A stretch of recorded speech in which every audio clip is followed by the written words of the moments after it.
नमस्कार दोस्तों, मैं हूं सौरभ शर्मा। आप देख रहे हैं भारत 24। पिता एक ऐसा शब्द जिसमें प्यार भी है, जिम्मेदारियां भी है और त्याग भी है। लेकिन कई बार हम इसको शब्दों में नहीं बयां कर सकते, उसको महसूस किया जाता है। कुछ ऐसी भावनाओं के साथ एक फिल्म आ रही है, समर्पित फादर्स लव।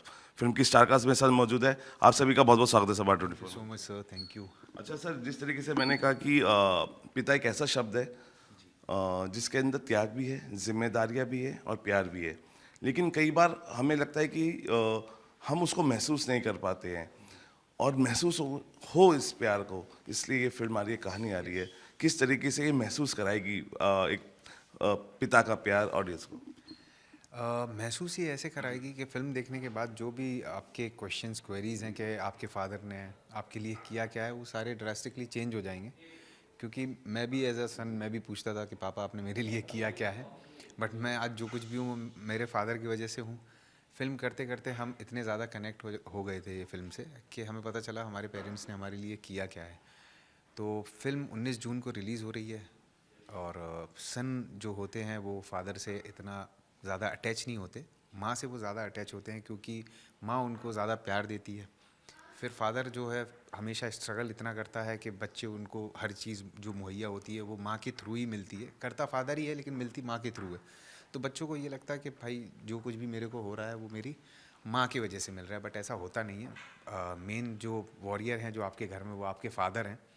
तो इस फिल्म में हमने वही दिखाया है और जनता को ये फ़िल्म बहुत पसंद आई। जो हमने इसके दो ऑलमोस्ट इसके प्रीमियर किए थे, उसमें लोगों को ये इतनी पसंद आई कि 37 पीपल जो थे उन्होंने ये फ़िल्म देखी थी, तो 37 में से पूरे 37 रोए।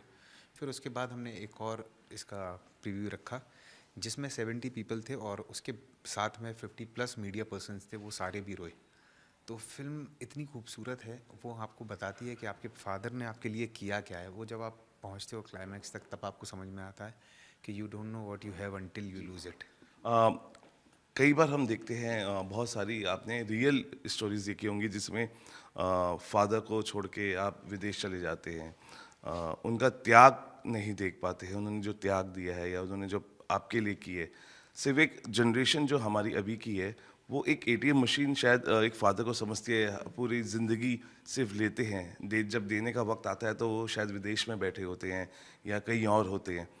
आपको लगता है कि जब इस फिल्म को देखेंगे तो आंखों में आंसू और उस पिता के लिए महत्व और बढ़ेगा इस जनरेशन का जो हम अभी जी रहे हैं? जो समर्पित फादर्स लव मूवी है वो बनाई ही इसलिए गई है, जब आपके फादर का टाइम आता है कि मेरा बेटा मेरे लिए कुछ करे, मेरी एज हो चुकी है। तो यही हम पूरे समर्पित मूवी में जो स्टोरी है वो यही मूवी बताएगी कि जब फादर को आप टाइम चाहिए तो वो बेटा नहीं दे रहा है। ये ही पूरी एक स्टोरी इसी को रिलेट किया गया है इस मूवी में। अच्छा, आपको कई बार लगता है कि जब हम बॉलीवुड फिल्मों की बात करते हैं, जो फादर की प्रेजेंटेशन होती है या तो होती है बहुत गुस्से वाले या बहुत सख्त या एक विलन के तौर पे, फादर की इमेज को कई फिल्मों में आपको लगता है हार्म किया गया है, और ये उस हार्म को पूरा करेगी, इसको हील करेगी? सर डेफिनेटली हील करेगी क्योंकि ये जो फादर हैं इनका कैरेक्टर नेम मैंने ही प्ले किया है, अशोक नेम है इनका। और ये इतने खूबसूरत फादर हैं सर कि हम क्या ही बताएं। और लेकिन ये लगता है बॉलीवुड ने हार्म किया कहीं ना कहीं। कई फिल्मों में हम देखते हैं सख्त फादर हैं या फादर हमेशा सख्ती होते क्योंकि वो चाहते हैं कि उनके जो बच्चे हैं वो अपनी लाइफ में अच्छा करें, तो फादर हमेशा से सख्ती होते हैं। इसमें भी फादर सख्त है ऐसा नहीं है, क्योंकि वो अपने बेटे को चाहता है वो अच्छा लाइफ जिए, अच्छा पढ़ाई करे, सब चीज़ें उसकी खूबसूरती से लाइफ आगे बढ़े। तो फादर सख्त हैं, लेकिन फादर का एक जो लव होता है आपके लिए वो सर आप जानते हैं कि वो बिल्कुल ही अलग लेवल पे होता है। बच्चे जो होते हैं, बेटे स्पेशली, बेटियों के साथ तो फादर का ये है कनेक्टिविटी ज़्यादा होती, कनेक्शन ज़्यादा होता। बच्चों में बेटे का कनेक्शन फादर से कम होता है। इस फिल्म को देखने के बाद ये आपको पता चलेगा कि जो भी बेटे हैं जो बोलते हैं पापा आपने मेरे लिए किया क्या है, वो सब चेंज होने वाला है। आप डेफिनेटली हक करोगे, थैंक यू बोलोगे और समझोगे कि पापा आपने आपके मेरे लिए किया क्या है। अच्छा, क्योंकि आपने इसको लिखा है, और जो लिखता है वो सबसे पहले ही उस कहानी को जीता है। अ, इसकी आज की इस महत्व क्या है आज के लिए? बिकॉज बहुत सारी कहानियाँ हम पर्दे पे देखी हैं या देखेंगे आपकी फिल्म के माध्यम से, लेकिन उससे पहले हम अपनी आँखों से वो कहानियाँ देख रहे हैं। आपने कैसे उसको जिया, कैसे लिखा और क्या सोच थी? क्या आप भी अपनी रियल ज़िंदगी में उससे बहुत हर्ट हो रहे थे कि किस तरीके से फ़ादर को छोड़ के चले जाना, फ़ादर का महत्व नहीं समझना, आजकल बच्चे ज़्यादा चिल्लाते हैं, समझते नहीं हैं, एंगर इश्यूज़ हैं, तो आपने उस कहानी को पहले जिया और फिर लिखा या पहले लिखा फिर जिया? नहीं सर, डेफ़िनेटली मैंने पहले इसको देखा, जिया, फिर मैंने इसको लिखा। क्योंकि मैंने अभी रिसेंटली न्यूज़ में भी देखा था लिखने से पहले मूवी, कि लखनऊ साइड में किसी ने अपने फादर को मार दिया। उसके बाद मैं काफ़ी न्यूज़ेज़ देखते रहता हूँ जहाँ पर जो है बाप रील बना के डाल रहा है कि मेरे बच्ची मुझे देखिए मार रही है, ये मेरी बेटी है। तो कहीं न कहीं ये जनरेशन गैप बहुत ज़्यादा हो गया है फादर से और मदर से, अपने पेरेंट्स से। ये लोग एकदम भी रिस्पेक्ट नहीं करते हैं। और मैं मानता हूँ कि हमारा बॉलीवुड जो है, ये फ़िल्म एक ऐसा मीडियम है सर कि आप 2.5 घंटे में अपना मैसेज दे सकते हैं ऑडियंस को। तो कहीं न कहीं हमने इस फ़िल्म के थ्रू एक अच्छा मैसेज देने के लिए बनाई है ये फ़िल्म। जब मैंने लिखी थी तो मुझे लग रहा था कि मैं खुद ये भी डाउट में था कि यार सब तो कमर्शियल बना रहे हैं, हम ऐसी मैसेज वाली मूवी क्या करेंगे बना के। फिर मैंने कहा नहीं, एक किसी को तो स्टेप लेना पड़ेगा सर, वरना हमारा जो कल्चर है इंडिया, जिसमें हम जाने ही फैमिलीज़, जॉइंट परिवार और कल्चर के लिए जाने आते हैं, फैमिली वैल्यूज़ के लिए, तो वही हम अगर मिस कर देंगे तो फिर बचेगा नहीं कुछ। तो इसलिए मैंने बनाई, फिर धीरे धीरे लोग जुड़ते गए, अंकित जी मिले, अंकित जी को मैंने सुनाई ये कहानी, फिर हम लोगों ने इसको स्टार्ट किया। बहुत स्ट्रगल करके हमने इसको फाइनली पर्दे तक ले आए हैं। अब आप लोगों का सपोर्ट चाहिए, आप लोग इसको जितना बिल्कुल, स्प्रेड कहते हैं कि चलते रहना बहुत ज़रूरी है, जब चलोगे तो कारवां जुड़ेगा, उस कारवां के हिस्सा अब सब लोग बन चुके हैं। फिल्म रिलीज़ होगी तो मुझे लगता है कि और कारवां जुड़ेगा आपके ऑडियंस का, अब क्योंकि आप जयपुर से हैं और सुना है कि जयपुर के बहुत लोगों ने इसके अंदर एक्ट किया है। ये खुशी भी होती है, अपने लोगों के साथ काम करने की भी होती है, और जयपुर के लोग जब इससे जुड़े, आपका क्या थॉट प्रोसेस था? कितना आपको लग रहा था यस मेरे ही लोग हैं, मेरे साथ काम कर रहे हैं, it was like a family get together? मैं बहुत एक्साइटेड थी और अभी भी हूँ। मुझे बहुत अच्छा लगता है अलग अलग लोगों के साथ काम करना। वैसे तो ये मेरी फ़र्स्ट मूवी है, लेकिन जब हम इस मूवी में मैं शूट पे गई तो मेरे को लग नहीं रहा था ये मेरी फ़र्स्ट मूवी है। मेरे को इतना कंफर्टेबल फील हो रहा था सबके साथ, सब मुझे एकदम मतलब पार्टी भी हो रही थी, सब इंजॉय कर रहे थे, बार बार शॉट भी मतलब कट हो रहा है, कुछ हो रहा है, मतलब बहुत लोग बढ़िया इंजॉय किया और मैं बहुत हैप्पी भी हूँ। अच्छा, क्योंकि आप जयपुर से हैं, अभी कांस में जयपुर की रुचि गुजर है, उन्होंने कहा कि घूंघट प्रथा जो है उसको हटा देना चाहिए, और वो जयपुर से हैं और जयपुर में उस प्रथा को देखते हैं। आप, क्योंकि आप उस कहानी का हिस्सा हैं जहाँ पे ये सब चीज़ें होती हैं, फैमिली है, किस तरीके से गुजारा हो रहा है, किस तरीके से प्यार हो रहा है, किस तरीके से गेट टुगेदर हो रहा है, क्या आपको लगता है कि जयपुर में ये जो उठी आवाज़ घूंघट प्रथा की, ये दूर होनी चाहिए, घूंघट हटा देना चाहिए? हाँ, हटा तो देना चाहिए, क्योंकि आजकल के जो जेनज़ीज़ हैं, आने वाली जो बहुएँ होंगी वो घूंघट नहीं रखेंगी, तो कभी कभार लगता है कि ये जल्दी हट जाए तो बढ़िया है।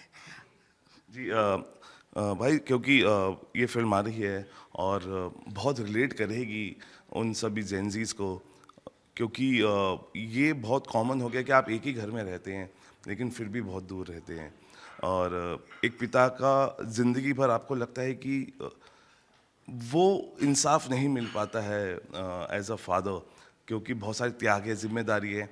जब अपनी जिम्मेदारियां निभा लेते हैं तो और जिम्मेदारी और उनकी अपनी बढ़ जाती है, खुद की पर्सनल। तो आपको लगता है कि जिम्मेदारियों का बोझ, जिसको हम कहते हैं कि ये पिता है, वो जिम्मेदारी का बोझ मिलके उठाना चाहिए कि सिर्फ पिता पे छोड़ देना चाहिए?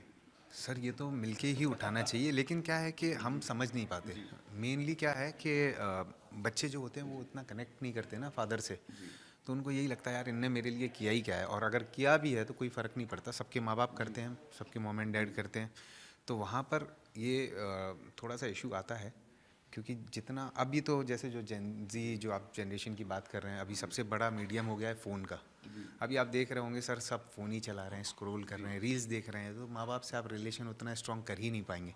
सबसे बड़ी दिक्कत यह है कि आपको फ़ोन्स छोड़ने चाहिए, थोड़ा माँ बाप को टाइम दें, क्योंकि आप अगर माँ बाप को टाइम देंगे तो आपको समझ में आएगा कि यार वो आपके लिए कर क्या रहे हैं। 90s 80s की जनरेशन बिल्कुल अलग थी, और अभी ये जो जेनजी जनरेशन है वो बिल्कुल ही अलग है सर।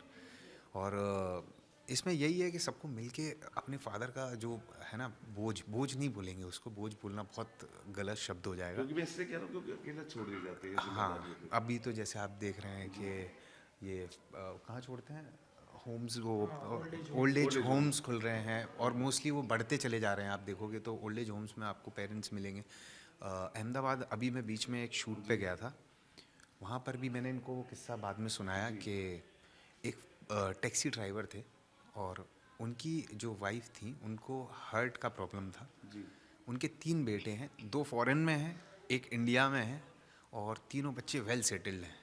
उनकी बीवी को डेली के 2000 रुपीज़ लगते हैं। उन्होंने मुझे अपनी स्टोरी सुनाई तो मैं बहुत इमोशनल हो गया। उनकी बीवी को डेली के 2000 रुपीज़ लगते हैं और वो रिक्शा चला के वो पैसे कमाते हैं। जो भी 200-300 रुपये बचते हैं उनके पास, वो उससे अपना गुजारा करते हैं। 2000 रुपये उनको चाहिए ही चाहिए। 3 बच्चे होने के बाद, उनको वेल सेटल्ड करने के बाद, आज बच्चों के पास अपने माँ बाप को देने के लिए पैसे नहीं है। जब मैंने उनकी स्टोरी सुनी, मैं मतलब इमोशनली बड़ा ब्रेकडाउन हुआ कि आपने 3 बच्चे पाले हैं, तीनों बेटे, 3 बेटे होने के बाद, आप इतने सेटल्ड होने के बाद, डॉक्टर होने के बाद, 2 आप फॉरेन में रह रहे हो, एक आपका यहीं बेटा है और आप 3 बच्चे मिलके एक बाप की जिम्मेदारी नहीं उठा रहे। उस एक बाप ने आप तीनों को वेल सेटल्ड कर दिया।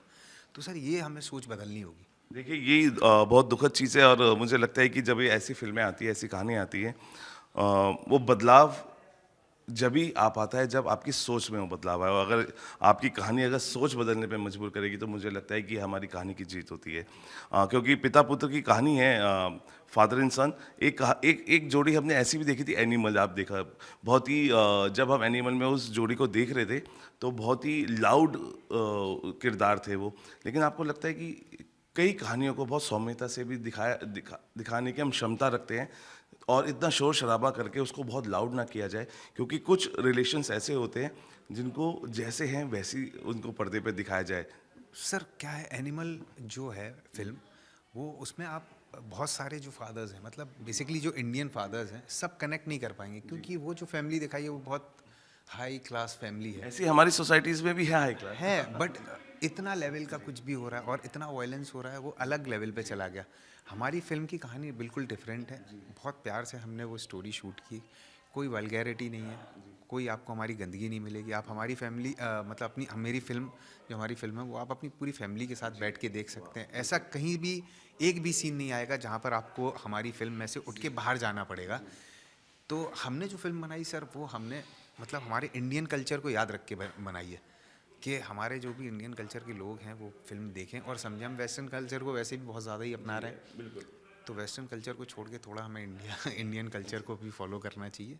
ये फिल्म में आपको देख के समझ में आएगा। बिल्कुल।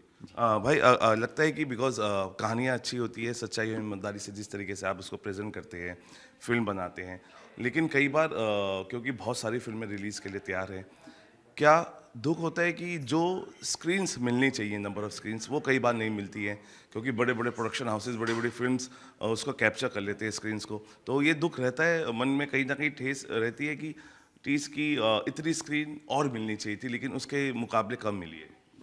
जी सर, ऑब्वियस सी बात है क्योंकि हम लोगों ने ये फिल्म को इसी कॉज से बनाया था कि अच्छा है, हम इसको स्प्रेड कर सकें पूरे उसमें। तो कहीं ना कहीं हमने अपना बेस्ट किया है। आई होप कि ऑडियंस भी हमें समझेगी। कहीं ना कहीं हमने इसको काफ़ी अच्छा रिस्पांस देखा है, जैसे हमने 2 बार प्रीव्यू किया था और लोग कहीं ना कहीं चाहते हैं इस तरह की मूवी देखने। तो डेफिनेटली लोग देखेंगे, हमारी उनसे अपील है कि देखें ताकि हमें सपोर्ट हो। एक आखिरी सवाल, बिकॉज एक नेक रिलेशनशिप को हम दिखा रहे हैं बहुत सच्चाई से, लेकिन एक नेक काम आप और कर रहे हैं। आप 50% इसको डोनेशन देंगे जो भी आएगा, तो ये दिल में एक इमोशंस भी भरता है, बिकॉज आपके ज़रिए ही बहुत सारे लोग एक खुशी का मौका पाएंगे, वो स्माइल पाएंगे जो शायद उनका परिवार, उनके बेटे जिस तरीके से रिलेशन वो नहीं दे पा रहे। 50% जो आप देना जो 50% हम लोग जो कैंसर पेशेंट हो रहे हैं उनको, ये एक अच्छी चीज़ है। और हमने इस पे इसलिए भी बहुत ज़्यादा मेहनत करी है कि ये अमाउंट किसी के काम आ रहा है। सबसे अच्छी, सबसे बेस्ट पार्ट ये होता है कि कोई बीमार है, कैंसर के इतने पेशेंट हैं, पता ही नहीं चलता कभी कभार तो कि किसी को कैंसर है, बहुत टाइम के बाद पता चलता है और बीमारी पकड़ में आती है। तो ये तो बहुत एक नेक काम ही हो गया मेरे लिए। जब ये मूवी आ रही थी मेरे पास स्क्रिप्ट आई थी, तो ये मैं स्क्रिप्ट पढ़ के ही बहुत इमोशनल हो गई थी, और फिर इन्होंने मुझे ये भी बताया तो मुझे और ऐसा एक्साइटमेंट हो गया कि नहीं, ये मुझे करना है और आगे भी करूँगी। थैंक यू, आप हमसे जुड़े। हम यही कहना चाहेंगे बिकॉज एक बहुत ही बेहतरीन कहानी आपके लिए समर्पित की गई है। स्टार कास्ट ने अपनी मेहनत पूरी की है और आपको समर्पित कर दी गई है कहानी, और अपनी मेहनत भी। अब आपको क्या करना है, आपको भी समर्पित होना है और थिएटर्स में जाके इस फिल्म को देखना है, बिकॉज जब ऐसी कहानी आएंगी उन्हें प्यार मिलेगा, और अगर आप जाएंगे तो टिकट्स खरीदी जाएगी और अच्छी कहानियाँ निकल के आएंगी। तो आप भी समर्पित हो जाइए, क्योंकि यहाँ पे समर्पण पूरा ये दे चुके हैं, अब आपकी बारी है। फिलहाल भी के लिए इतना ही। आप बने रहिए बात 24 के साथ।